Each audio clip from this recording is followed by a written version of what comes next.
विपक्षी दलों के गठबंधन Indian national developmental inclusive alliance की अगली बैठक 7 अगस्त को कांग्रेस सांसद और लोकसभा में नेता प्रतिपक्ष राहुल गांधी के आवास पर होगी। सूत्रों के मुताबिक यह बैठक डिनर के दौरान होगी और इसमें कई अहम मुद्दों पर भी चर्चा की जाएगी। राहुल गांधी ने हाल ही में आरोप लगाया था कि 2024 के लोकसभा चुनावों में करीब 70-80 सीटों पर धांधली हुई है। उन्होंने कहा कि प्रधानमंत्री बहुत मामूली बहुमत से जीते हैं और यदि 15 सीटें भी सही तरीके से हुई होती तो वो प्रधानमंत्री नहीं बन पाते। इसके साथ ही बैठक में कई मुद्दे उठाए जा सकते हैं, जिसमें कि बिहार में चल रही विशेष गहन पुनर्निरीक्षण, एसआईआर प्रक्रिया, महाराष्ट्र में फर्जी वोटर जोड़ने का आरोप, ऑपरेशन सिंदूर, भारत अमेरिका व्यापार समझौता और अमेरिकी राष्ट्रपति डोनाल्ड ट्रंप की तरफ से संभावित टैरिफ शुल्क धमकी शामिल है।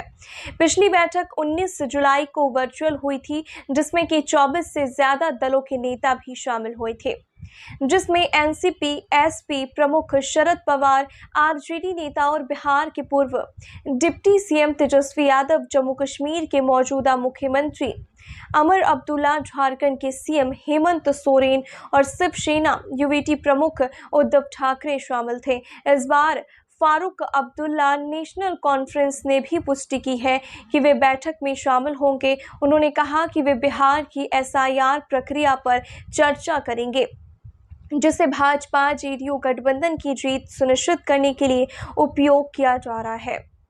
शिवसेना यूवीसी की नेता प्रियंका चतुर्वेदी ने केंद्र सरकार पर हमला बोलते हुए कहा है कि चाहे वह पहलगाम आतंकी हमला हो या फिर ऑपरेशन सिंदूर हो, सरकार कोई जवाबदेही नहीं दिखा रही है।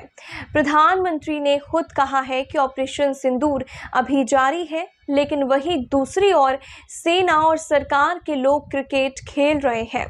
ये शहीदों का अपमान है।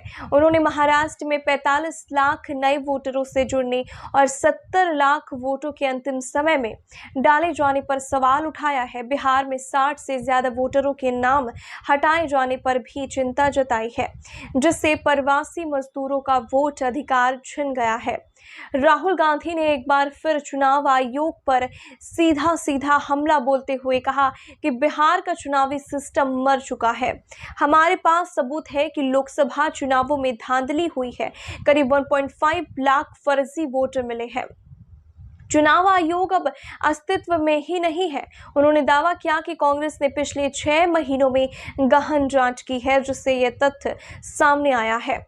हालांकि चुनाव आयोग में 12 जून को राहुल गांधी को इस मुद्दे पर बातचीत के लिए भी बुलाया गया था, लेकिन अब तक कोई भी जवाब नहीं मिला है।